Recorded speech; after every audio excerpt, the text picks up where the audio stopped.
Hello friends, जय माता दी। कैसे हैं आप लोग? हेलो फ्रेंड्स, एक बार फिर स्वागत है हमारे चैनल में। हेलो फ्रेंड्स, एक बार आपके सामने एक नई कहानी लेकर के हाजिर हुए हैं। कहानी का शीर्षक है धर्मराज की कहानी। पौराणिक कथा के अनुसार एक गांव में एक बुढ़िया रहती थी। वह खूब व्रत पूजन करती थी। जब उसकी उम्र पूरी हो गई तो उसे एक दिन यमदूत उसे लेने आए और वह उनके साथ चल दी।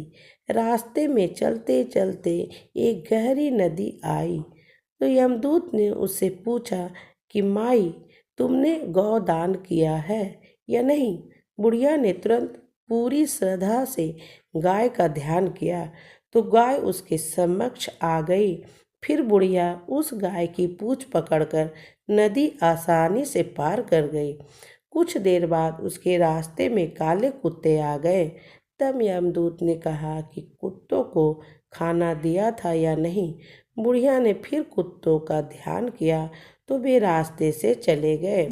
बुढ़िया फिर से आगे बढ़ने लगी। तब उसके रास्ते में कौवे आ गए और उन्होंने उसके सिर में चोंच मारनी शुरू कर दी।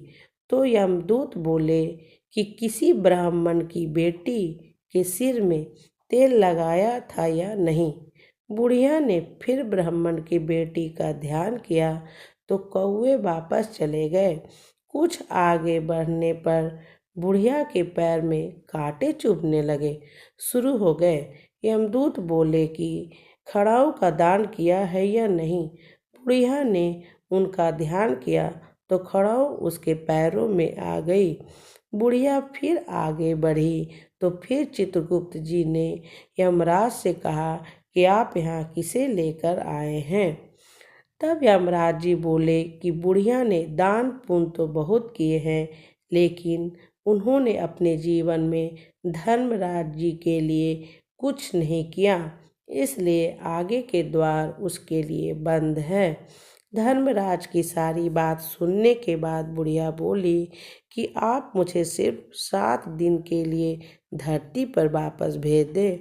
मैं पूरी श्रद्धा से धर्मराज की का व्रत और उद्यापन करके वापस यहाँ लौट आऊँगी। यमराज ने उन्हें धरती पर वापस भेज दिया। बुढ़िया अपने गांव आ गई और गांव वालों ने उसे भूतनी समझकर अपने घर के दरवाजे बंद कर दिए। वह जब अपने घर गई तो उसके बहू बेटे ने भी डर के मारे दरवाजे बंद कर दिए। बुढ़िया ने कहा कि मैं भूतनी नहीं हूँ, मैं तो धर्मराज जी की आज्ञा से सिर्फ 7 दिन के लिए धरती पर वापस आई हूँ। इन 7 दिनों में मैं धर्मराज जी का व्रत और उद्यापन करूँगी, जिससे मेरे लिए परलोक के रास्ते खुल जाएंगे। बुढ़िया की बातें सुनकर बहू बेटे उसके लिए पूजा की सामग्री ले आए, लेकिन जब बुढ़िया कहानी कहती है तब वह हुंकार नहीं भरती, जिससे बुढ़िया बाद में अपनी पड़ोसन को कहानी सुनाती है और वह हुंकारा भरती है। इस तरह से 7 दिन धर्मराज की विधि विधान व्रत पूजा और उद्यापन करने के बाद धर्मराज जी बुढ़िया को लेने के लिए विमान भेजते हैं। स्वर्ग से आए विमान को देखकर उसके बहू बेटों के साथ सारे गांव वाले भी स्वर्ग जाने को तैयार हो गए। बुढ़िया ने कहा कि तुम कहाँ तैयार हो रहे हो? मेरी कहानी तो सिर्फ मेरी पड़ोसन ने सुनी है, इसीलिए वही मेरे साथ जाएगी। तब सारे गांव वाले बुढ़िया से धर्मराज जी की कहानी सुनने का आग्रह करने लगे। तब बुढ़िया उन्हें भी कहानी सुना देती है। कहानी सुनने के बाद गांव के सभी लोग विमान में बैठकर स्वर्ग जाते हैं। तो धर्मराज जी की कहते हैं, मैंने तो विमान केवल बुढ़िया को लाने के लिए भेजा था।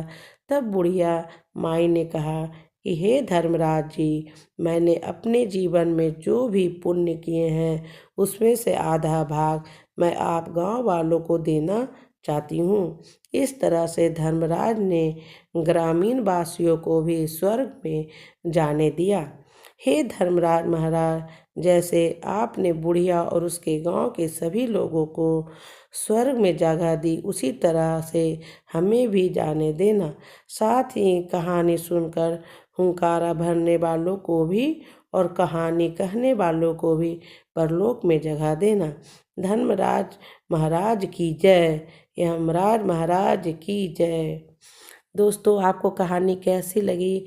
अच्छी लगी हो तो लाइक एंड सब्सक्राइब ज़रूर करें और कमेंट में बताएं कि आपको कहानी कैसी लगी। अच्छी लगी तो लिखिए कि अच्छी लगी। और कहानी सुनने के लिए आप लोग का बहुत बहुत धन्यवाद। Thank you. राधे राधे।